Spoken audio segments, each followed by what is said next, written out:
fat guy up here, so thanks for being punctual.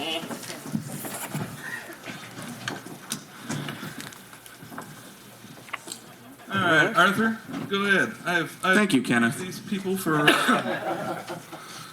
Welcome to the Slumber Party Massacre cast reunion at Cinema Wasteland 23.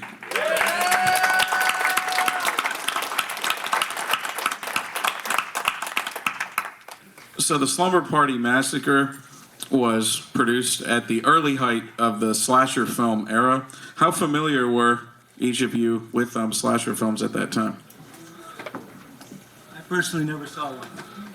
It was a very first time actually partaking in a slasher film. And I have to tell you, I loved it.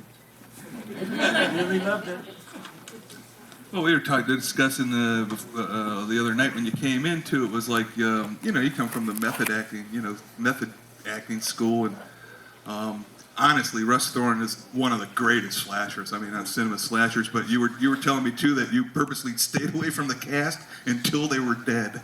Well, actually, what happened, I wanted every killing, I wanted for them to see me for the first time, because there's a certain surprise. And so while they were all having breaks and having lunch, I would hide in the bushes. And I would look at them like this. I just keep doing my little thing, like a peacock. Right? And they were conscious of me looking at them. And I wouldn't approach any of them during breaks until after I killed them. And once I killed them, they were mine. After he killed me, he wanted to carry my dead body around the entire night while we were filming that scene where he throws me in the trunk. I'm like, no way. Yeah, we noticed that he would kind of skulk around on the sidelines and stare at us, and it was my first movie that I've ever done, so I thought, that guy's really weird. And then he would sit there and he'd rub Vaseline on the drill bit and kind of look at us in this lecherous way, and I said to one of the girls, what is he doing? And she said, he's a method actor. but it was you have to admit, it was very effective. You were creeped out before your, and you were actually offered a larger role in the film, were you not, Bree? I was, yeah. I had done a few movies as an extra. I had come from San Diego, and I was a scientist. I had a master's degree in marine biology and married the artist Dave Stevens. So I arrived in LA, and I was looking for a science job, but in the meantime, I did a little bit of extra work to pay the bills. So I answered an ad in Dramalog that wanted 12 or 14 pretty girls to get naked and die horribly. And they wanted me for one of the lead roles, but I had a conflict with a modeling assignment at Lake Tahoe, so I could only shoot 3 days. So they killed me off fast in it, but I love my death scene. And having never acted before, they rented a theater on Hollywood Boulevard, and it showed there. And I was watching myself on the big screen, and I'm like, wow, maybe I could do this for a living. Somehow I managed to play scared. Somehow you went into history as one of the original queens of Scream. Due to that that started it all. That movie is what launched my horror film career. And it was a very special death for me. I enjoyed every minute of it. How about you, Deborah? How did you get involved in it? You're like one of the last of the girls. Yes. You made the movie. Gosh, well, my boyfriend at the time, who's now my husband, was working for New World Pictures and knew Aaron Lipstadt, who was the pizza man, and is now a major producer, wonderful guy. Producer, director. And said, you should go audition for this. It was called Sleepless Night. And I read the script, and I was like, this is hilarious. It was a satire to me. It was a really kind of smart satire. And it was written by Rita Mae Brown, lesbian feminist novelist, directed by Amy Jones. And I'm thinking, wow, this is a movie by really powerful women, right? Now, of course, then, it's produced by Roger Corman. And so, who gets the last say? And so we have these really strong women and lots of tits and ass and blood and guts. And so it's this kind of very bizarre mixture of the two genres. Clashing worlds. Clashing worlds. And I do have to say, first of all, I have to say this is amazing to me that all of you are here. Thank you so much. God, there's after 30 years, this is it feels so good for us that this movie has lasted, and it's just delightful to be here, and everybody is so kind and wonderful. But for me, it was sort of one of those things. I had already a bachelor's degree in theater, and I was this trained actress. And I look at this script, and I'm going, should I? Shouldn't I? I'm 25 playing 17. And then I just jumped in, and I'm so glad I did. Lifelong friend right here, Joe Johnson. Brink is just a sweetheart. Michael, same experience. I was really nervous to be around him. I didn't even know what his voice, I didn't know what his voice sounded like, honestly. He didn't speak to us, but he would stare really lustily. You have the greatest stare. He Your character did. didn't need to talk. Well, and we were used to him being so creepy. So when the phone lady got killed off at her day to work, he's looking at her, and she's like, "What's with him?" And I said, "Don't worry, he's going to kill you later. So this is normal." Yeah. Well, around that time, and it's so ironic that this movie was one of the main targets, given that it was written and directed by women. There was a big media push as far as slasher films are misogynistic, slasher films are corrupting young minds. Having been in one of the premier slasher films, how did you react to that criticism? I mean, it was a groundless criticism, especially since almost every slasher film Don't ends go. with a final Don't go girl. see it. You know, I mean, what was your experience going through that, having been in one? All three of the Slumber Party Massacre. That went well. Is that That kind went of well. like the refrigerator? Yeah. I mean, come on. It's the red liquid, right? We refer to A that as salute to the alcohol. movie. Yeah. All three of the Slumber Party Massacre movies were directed by women. And Roger Corman was one studio that would hire women, and he liked smart, strong females. But then, there's nothing wrong with them showing their breasts and killing them. So everyone labeled this a feminist slasher movie because the girls gang up on the bad guy in the end and win the day. So we weren't sure if it was meant to be a feminist statement or not, but as Deborah pointed out, written by a woman, directed by a woman, featuring strong female characters. So maybe it was one of the few films that turned the tide a little bit. Well, for me, it was all about love. Takes a lot of love. It takes a lot of love to do what I did. To rationalize a killing, there has to be some joy in it. That's what I found with a lot of psycho killers.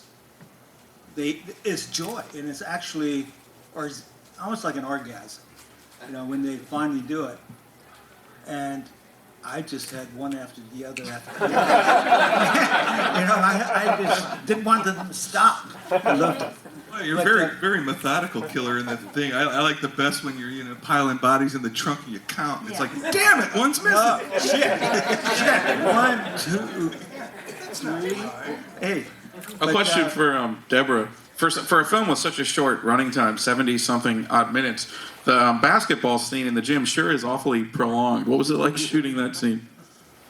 Of course, as I'm sure this is a big surprise to you, none of us were basketball players, and it was a long. I think it was like our first day shooting. We're out trying to look like basketball players, and there was a lot. I'm sure there was a lot of outtakes from that scene, but it was us getting to know each other. It was the girls getting to know each other, and I got along with everybody on the set. Everyone was lovely, really. Just a nice group of people.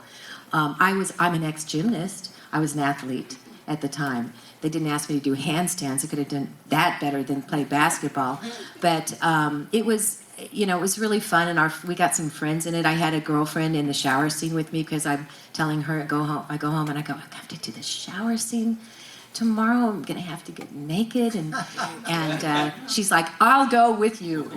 I mean, what a friend, right? So she was like one of the girls across the way and in the shower with us, and I think I was a little taken back after I saw the footage because it was so my sense, it was like Amy Jones going, okay, damn it, you want nudity? Here it is. Boom, boom, boom, right? It was just very kind of methodical, put in there.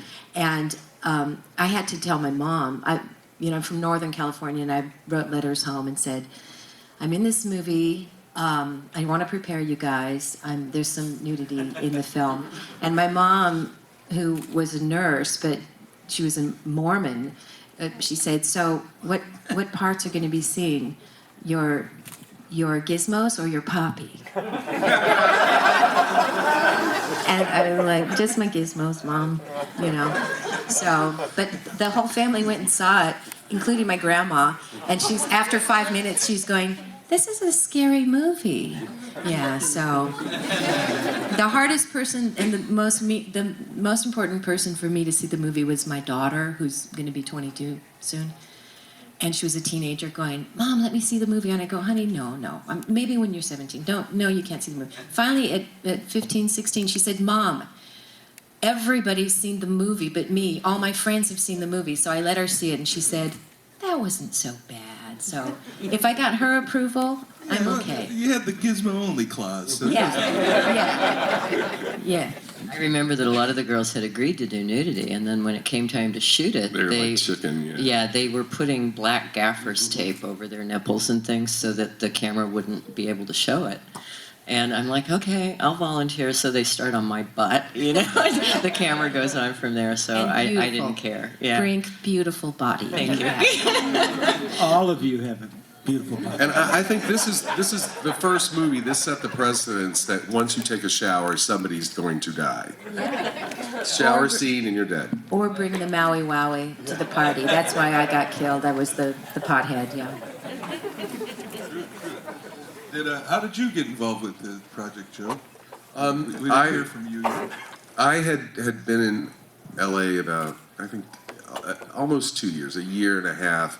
I'd already done a movie and had done work on other movies, but I read this newspaper, Dramalog. It's sort of like a trade paper, and they were advertising. But unlike Deborah, I didn't get the complete script. I only got pages of scenes, and it was called Sleepless Night.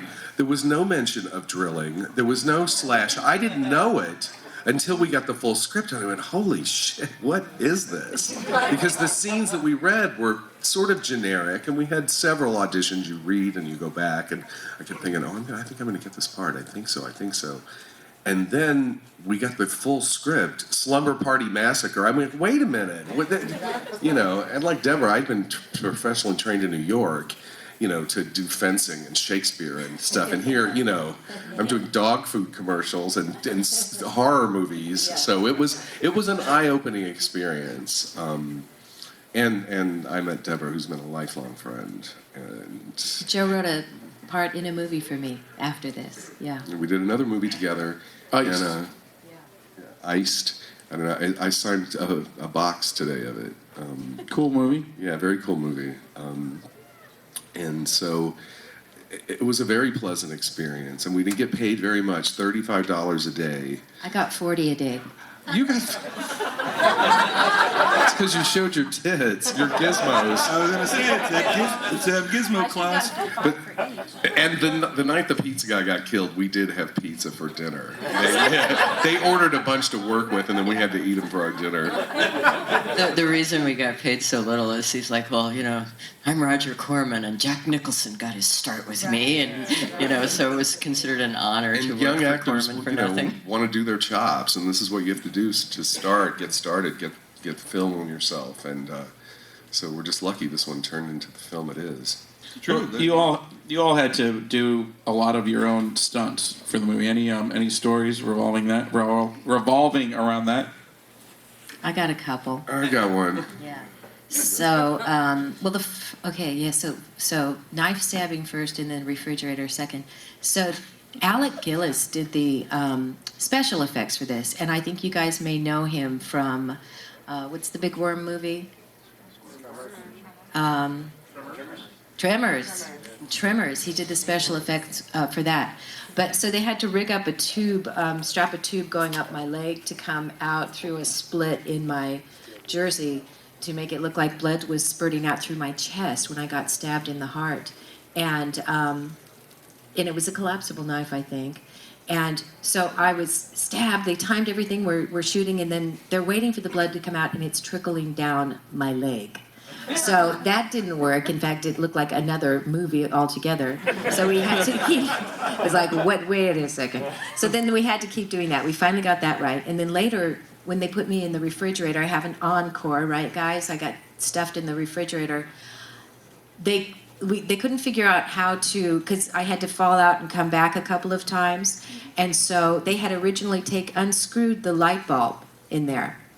Well, they had to screw it back in because I had to hang on to something to lift myself in and out. So in the meantime, in between the door closing, I'm going with the hot light bulb on the hand. So you don't even know. We do get tortured in these films. It's real, and we come out with scars and things. Yeah, it's hard. The night we filmed my stabbing scene out in the front yard, the director's like, okay, we have to do this in complete silence because we're in a neighborhood, and it's like we couldn't be screaming. And so we had to pantomime and then go into a sound studio later. And it wasn't even Russ. When I went in there to see who was, and we had to struggle, and the guy was another actor that I knew who was standing in with grunting for you and screaming and stuff.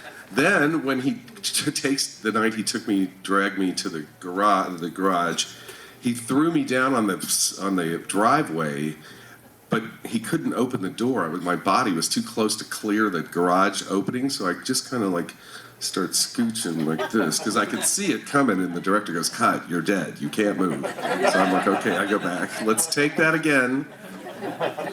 Push me 3 inches further. Yeah. And he was throwing me on the thing like I was a dead body. I'm like, can we just ease up a little bit? On that particular killing, I got so carried away and just kept stabbing him, and I was so much into the moment that all this his stuff was spilling out everywhere, just shooting. And it kept saying, cut, cut, and I kept stabbing and stabbing. And then when they went to they gave it an X because of excessive violence. And so they actually had to edit out a lot of the violence and a lot of the killings that actually happened. I only wished that I had those little cuts. You know, some of that tape. Sometimes it's a shame those things actually get pitched. You know? A lot of times they find them. They're all just strung in a little reel sometimes. Sometimes they get put. Well, and this is how cheap that movie was. Usually they have doubles of costume. So if you're wearing something, they have another one that's exactly the same. But the outfit I had was the only thing they had. So after I got stabbed, after that thing is ripped open, covered with blood, I had to put it back on. And I'm like, what? You know, because it was like the blood is made out of like Caro syrup and food coloring and Nestle's Quick, this concoction of stuff. So I had to like, it stiffened, so I had to like put it on, wet it down, you know. So I've got a photo at the table that shows you what it looks like. It's a mess. So glamorous. Yeah. Brink, you had something? For my death scene, I'm in the towel locker room there, and it's this little tiny space where they've got so many people are in there. You have no idea. It looks like it's me just hiding by myself. But the director, Amy, is in there. The cameraman is in there. The camera assistant, the sound clapper, the sound guy with the microphone, the guy pumping the blood. So it's an area about the size of 2 tables, and we're all stuffed in there. Everybody's right out of camera shots, so you're in there and everyone's right. Very careful. So then in the end, when the drill comes through the door, I don't know if you noticed next to the door it said emergency drill procedures. And they did that deliberately. And then in another scene in the auditorium, there's a sign that says, join the drill team. So they had a lot of fun putting those. They were deliberately putting those up. I scream at the end. You don't really see me die, but I scream. So they took me out into the parking lot at this junior high school, and I screamed and screamed over and over for 45 minutes into a tape recorder so they could get the perfect scream. And then when I found out that they were doing a Slumber Party 2 in '87, I'm like, "Ooh, can I be in it?" And they're like, "Brink, you're dead." I'm like, "No, you didn't see me die." I was off camera. You didn't quite see me. Yeah, and then years later, Jim Wynorski did what he wanted to be Slumber Party 4. It was later called Cheerleader Massacre. Not a very good movie. I don't blame you if you haven't seen it. But I reprised my role of Linda, where the cops come to talk to me because similar killings are occurring. And I've lived. I'm horribly scarred mentally. I really felt they should have put like a scar on my arm or something, but they were too cheap to do that. So I do end up reprising the role of Linda in Cheerleader Massacre. And that movie has flashbacks to the original, which is cool. Because Wynorski was working for Yeah, Roger Corman. Corman. Yeah. Yeah, my death scene is reprised in Slumber Party 2. There's also, for people who've seen this movie more than once, there's a few bloopers, and I'm just wondering if you know what they are. Yes? You got pulled out of the pool. Your hair was dry, your clothes were dry, and it was very obvious. Yes. Yes, when you finally died, when you finally fell on the knife. Yeah. I never picked up on that. Well, that's the one I was thinking was the Trish picks the hot coffee pot up right off the burner. Right. And did you notice the poker in the end, the Coach Janice hit, like kind of bounces a little? A little rubber. Well, one of the cool things when we're preparing for these Wasteland Q&As that Ken and I always notice, the mainstream always talks about, 6 degrees of Kevin Bacon, but there's usually just 1 or 2 degrees between Wasteland guests. And Jeff Lieberman, of course, directed Zalman King in Blue Sunshine, and Michael was in Wild Orchid 1 and 2. Zalman King passed away recently, but he was before directing erotic films, he was a great exploitation actor. He was in Trip with the Teacher in Blue Sunshine. What was it like working with him on the Wild Orchid movies? I loved Zalman King. I mean, the guy was incredible. Always a cowboy, even though he's from Czech, I believe it is, Czechoslovakia. One time I was doing the Mardi Gras scene. We're all dancing. And I'm supposed to support this long line and make it turn while we're doing this. And he kept on screaming, Valhalla, Valhalla, Valhalla. And I'm like, and I'm trying to push all these people still dance and do all this kind of stuff. But I loved working with him. And this one scene I was doing with Jacqueline Bisset. She was so gorgeous, and the scene started, and I'm looking at her, and I'm in her eyes, and I was lost. And he kept yelling at me, and I couldn't say anything. I was like, I only wished I had my drill. I had so much confidence in it. So you can show how you really loved her, right? I would have loved to drill her. I have a question for Michael. How did you audition for this movie? Well, how I auditioned, I was studying with Stella Adler and Lee Strasberg in New York. And a friend of mine told me that this lady was casting this thriller kind of a thing. And he said, why don't you go in and read for this Mr. Contact, I guess the neighbor.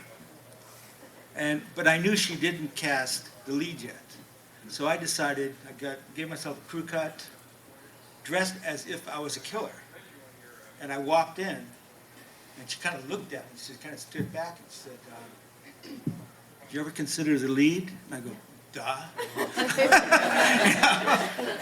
And that was it. There actually were no lines for me. A lot of them were just improv at the moment.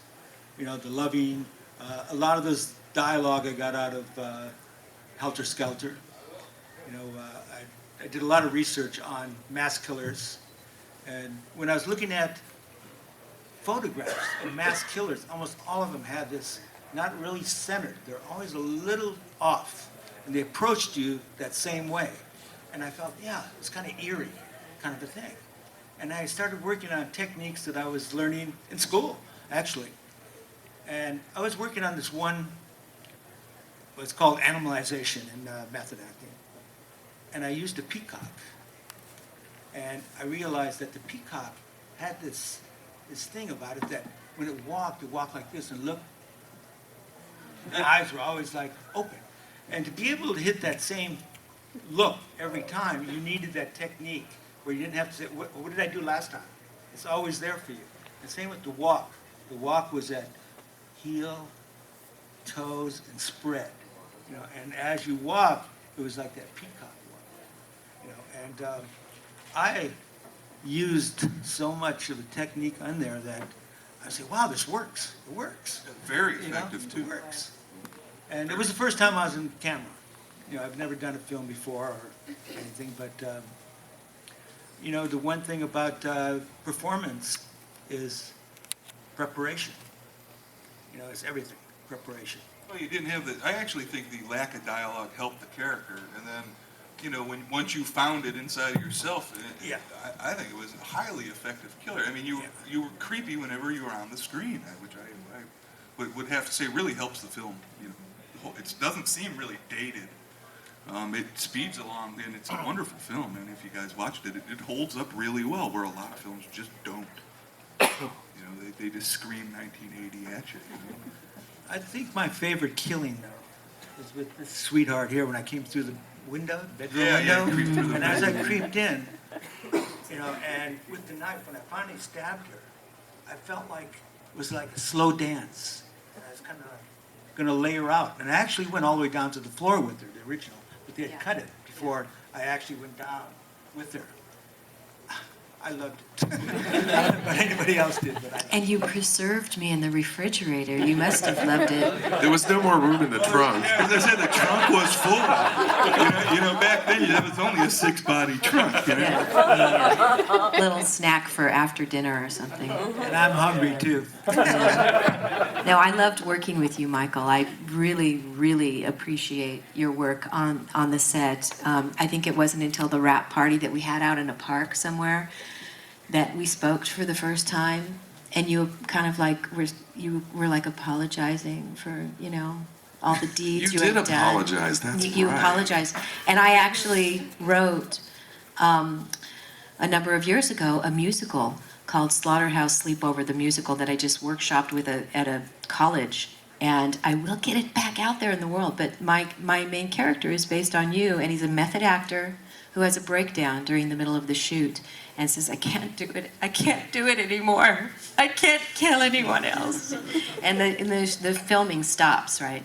So we'll see if I can get that out to the world. Can you give us some sample lyrics, please? Just a brief sample lyric. Oh, God. Well, so much of it is going out of my mind. I had the pleasure of working with Jonathan Sachs, who wrote the music, and he is Randy Newman's arranger.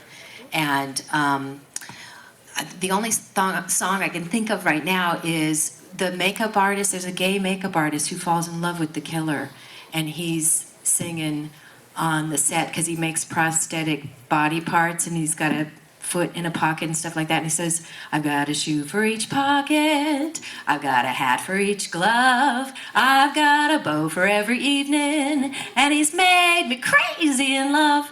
That's about all I can remember right now. But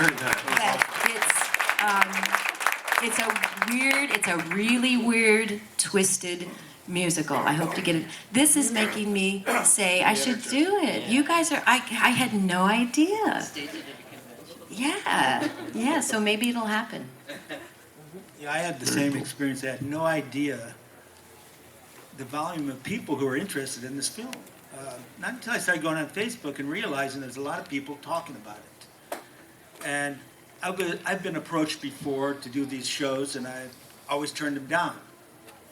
And then I said, you know what? It's not about me. It's about this character and about the film.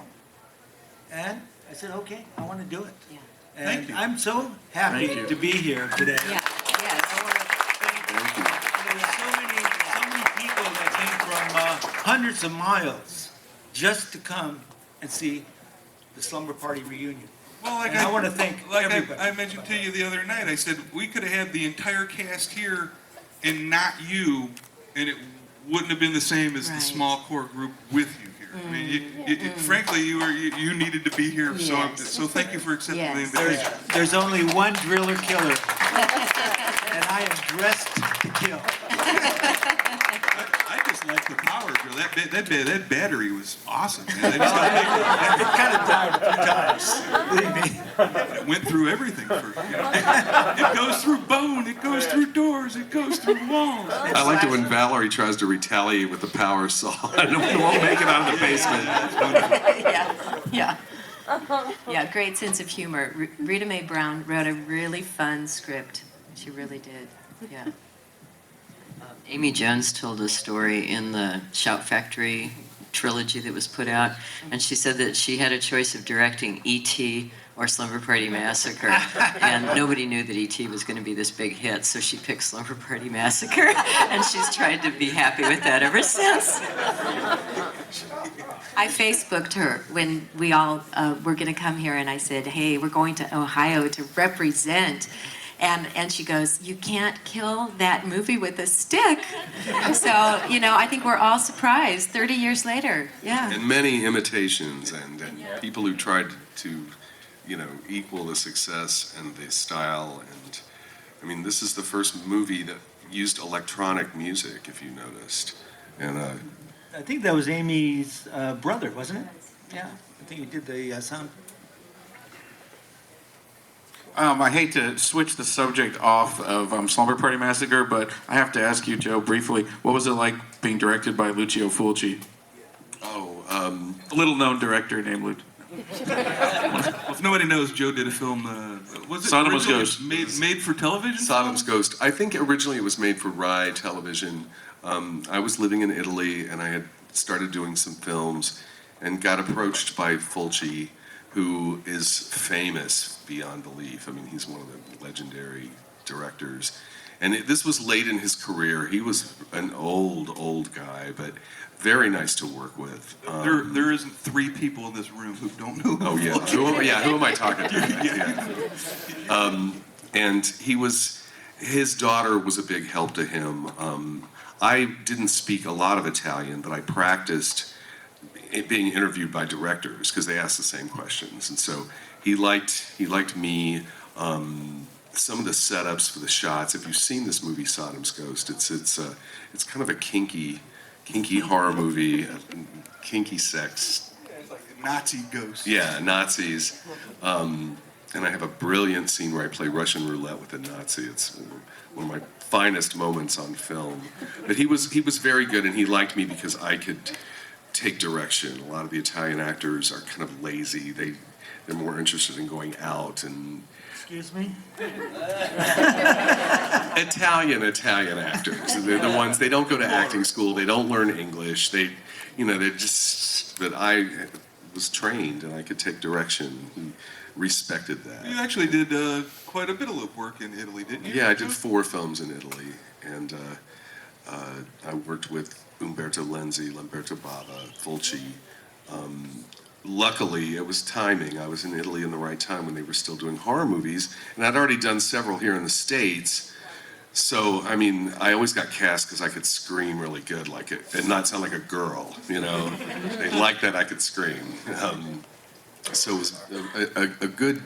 It took a long time. It was many years after we made that movie before I actually saw it, but I got a copy, and I think it's a good one. I have a beautiful copy. It's a Japanese video, but it's like super VHS hi-fi surround sound from the early '80s. It's like we never put anything like that out in America. Wow. And of course, I forgot it. It's in a box. There's also, if you go on YouTube, you can see another movie that I made called House of the Lost Souls. The entire movie is on YouTube. I told somebody about it, and they were watching it on their notebook immediately. I mean, the world today, there's nothing you can't access instantly. It's amazing. I mean, back when we made Slumber Party, it was Betamaxes and VCRs were a big, new, expensive thing. Cable TV was in its birth. I mean, filmmaking has made a lot of progress since then, but it's nice to be a part of the history of it. Question for Brink Stevens. So in the 80s, you were in a ton of movies, and you would go back and forth between being in studio films and being in projects like this one. How different was the experience of being on a set like Slumber Party Massacre as opposed to a studio film? I had small parts in big movies. I was in Body Double and Three Amigos, The Naked Gun, Spinal Tap, yeah. And it was wonderful working on a studio, but for what it cost them to have lunch, we could make an entire movie. There's so much waste. I worked on Star 80, And Bob Fosse took 9 hours to shoot one camera angle of a scene. It just took forever. I know, you give Fred Olin Ray 9 hours and he'll shoot Fred will make a 60 movie. pages. Yeah, Fred does Where to the 29 shoot? pages in one day. So I thought that I would go rather quickly to the A-list and that I would be a big name in cinema movies. And it just didn't happen that way. Slumber Party was my very first movie, which happened to be a horror movie, which happened to be I get naked, scream, die horribly, and it set the template for the rest of my career for the next 30-something me too. years. Then I started getting hired for horror movies, and Fred Olin Ray and Dave Dakota, and You know, Linnea Quigley, Michelle Barr, you guys just had your own little cottage industry there. we for a did, while. and I mean, we have honestly, video. When Yeah. did you guys not work in that, that Yeah, period of time? that took over all the other kind of movies I was making, and video came in at that time, so everybody was turning out 6, 8 movies a year, and we had a very blue-collar attitude where we were just working to pay the bills. We didn't want to be movie stars. We weren't trying to be scream queens. We just needed to pay the bills. So we built up such a volume of work that you couldn't ignore us. And then when conventions started becoming popular, the fans could meet us in person, and it You were all established this. personable. Yeah, You weren't like Hollywood where, you always felt there was, they didn't want to meet you. Or a lot of people didn't. Had the stigma the big stars were standoffish. But what I always thought was funny when it came to you, and I'll also include Linnea and Michelle in there, is that with the advent of video, you actually created your own market to where people would rent a film because you guys were in it, which was something that was never heard of before that. well, yeah, and before us, most horror stars were male. I mean, going back to Lugosi and Karloff and all that. And then you had horror films where it was men with masks, like Jason, Freddy, and so on, Mike Myers. So here you had finally horror stars that are women, they're cute, they're sexy, they take their clothes off, and they're fun-loving. And you can meet them in person. Roger Corman. Yeah, so what's not to like? So it was just the being in the right place at the right time. And I get asked very often in interviews, what advice do you have for a woman that wants to follow in your footsteps? And I say, well, I don't think it's possible now. Yeah, not anymore. Because the world has changed so much, and filmmaking has changed, where we had low-budget studios. And now it's so grassroots all over America that There was actually an outlet. I mean, when you guys shot something, it was coast to coast. I mean, even in the early video days, it was in every video store. And nowadays, yeah, a lot of it's turned to grassroots, where independent, and sometimes you just can't find them. So I was so happy to be a part of that era and have the career that I did. And, my parents might be a little disappointed that I'm not a big name star, I'm not at the Academy Awards, but I have loved my life and loved this career because of this, because of being here with you guys at conventions. It's impossible to have more fun than this. So thank you so much. Thank you. Question for Deborah. So you were in Dr. Caligari. Rin Stream made Cafe Flesh, which was a legendary movie. It took a while to follow it up with Dr. Caligari. What was that shoot like? Okay, so let me go backwards. So I auditioned for the play Jackie Charge in Hollywood, and that was written and directed by Steve Saidian, who directed Cafe Flesh, and his writing partner, Jerry Stahl.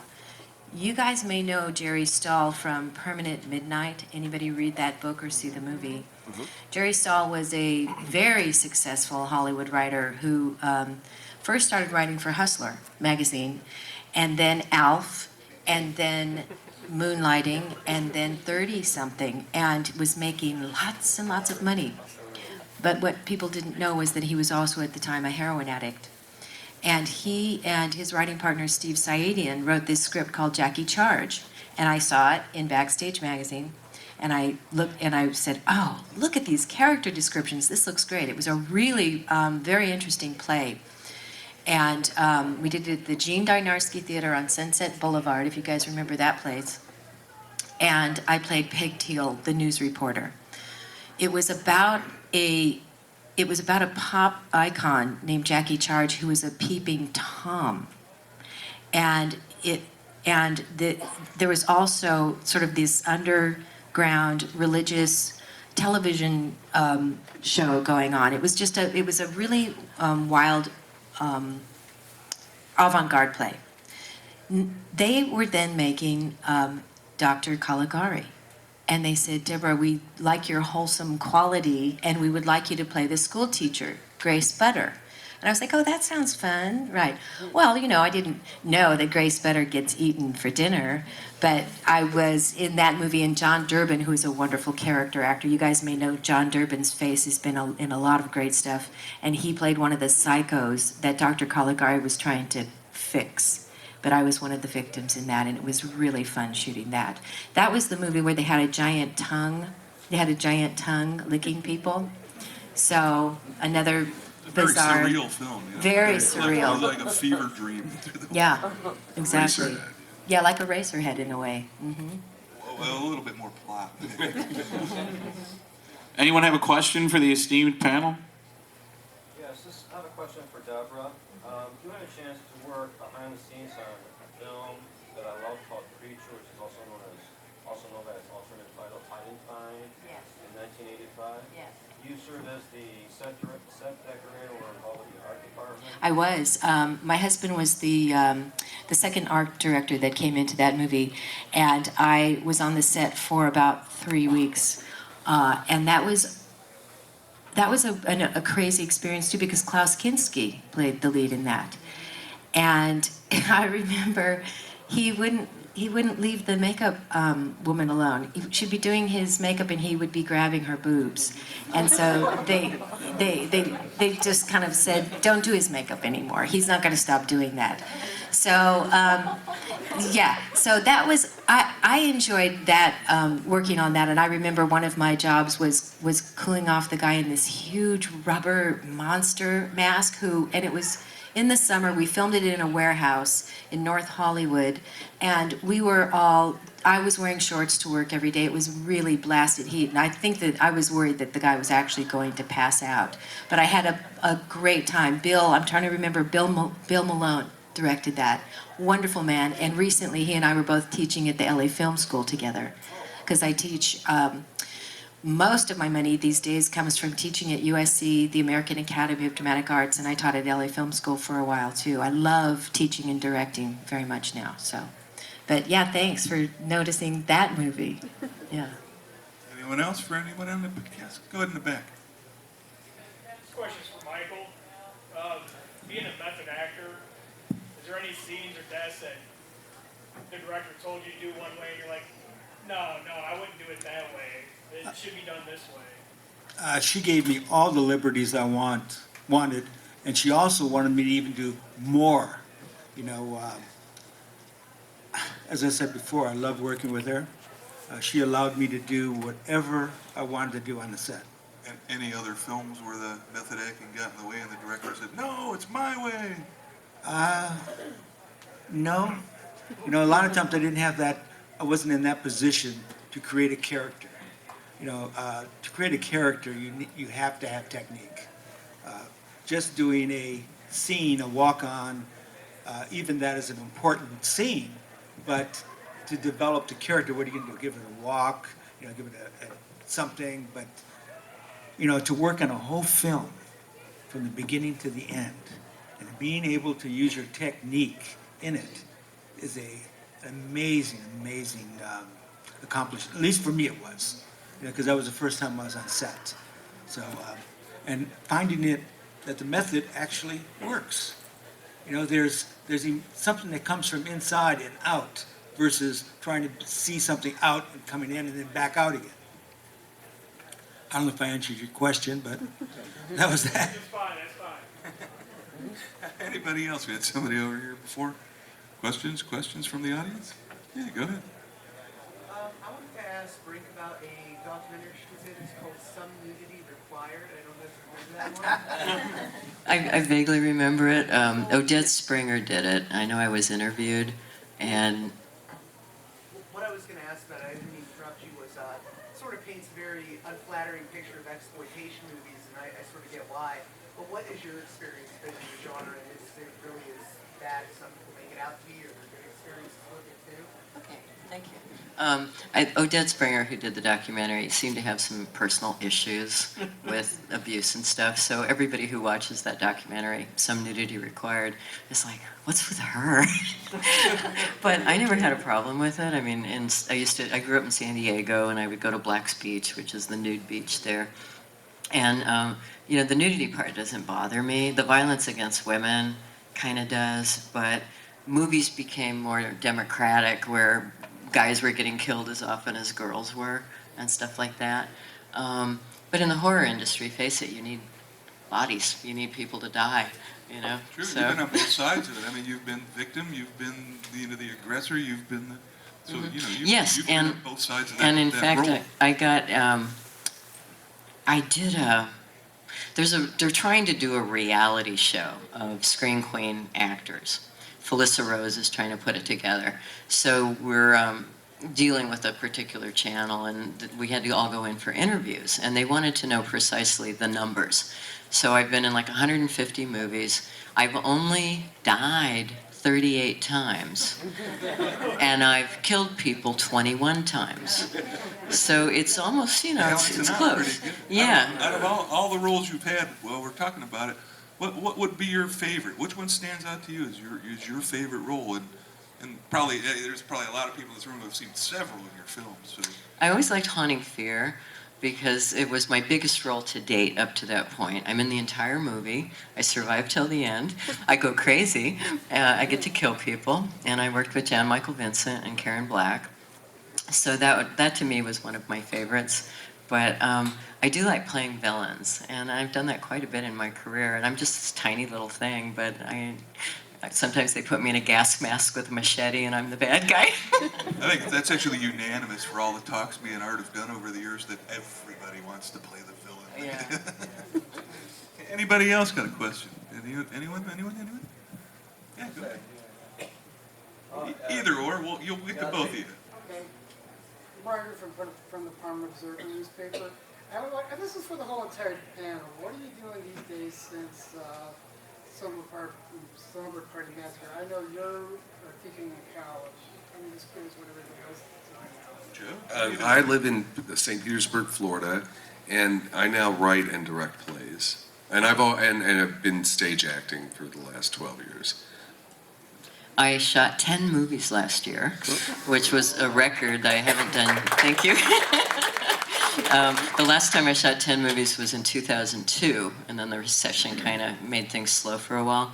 Last year I also wrote, directed, and starred in my first film that I directed. It's called Personal Demons, and I hired Linnea Quigley and Debbie Rochon to be in it. So I'm very excited about that. That should be out soon. And I've also got a new literary agent, so I'm sending out some of the scripts that I've written. Like Teenage Exorcist was a movie I was in. I'd also written the script on that. I've sold about 6 scripts so far. But now I've got an agent, so hopefully there'll be more of that. I'm currently living in Los Angeles. For the last 8 or 9 years, I've been involved in a group. We're called the group at Strasbourg, which is Lee Strasberg. We do about 4 productions a year, anything from Tennessee Williams to Chekhov to just Ibsen, just mostly classics, which suits method acting. I think theater is really great, working on character. And there's a lot of characters in vintage plays, just classics. There's a Tennessee Williams play, Vieux Carré, that we just are going to start working on again, that I'll be playing the aging artist dying of TB and constantly coughing and doing it with a southern accent, which I really love. So I'm still working. I adopted a child about 20-some years ago. That's why I stopped acting for maybe, I'd say about 15 years I stopped everything just to raise my son. And recently I just went back about what, 8 years ago. And I've been in theater ever since. Am I open for film? Yeah. Am I going to go out and push for that? I doubt it. You know, but I guess I'm kind of a laid-back kind of a guy. I don't go out to aggressively pursue something, but things seem to come to my way, you know, and I'm just waiting. Come and get me. See what happens. Come and get me. Yeah, given the film's success, then you all didn't really know how big the film would be. Now that has been big, film. Then, how big did you all personally thought it was going to be, and what did each of you personally take away from the film,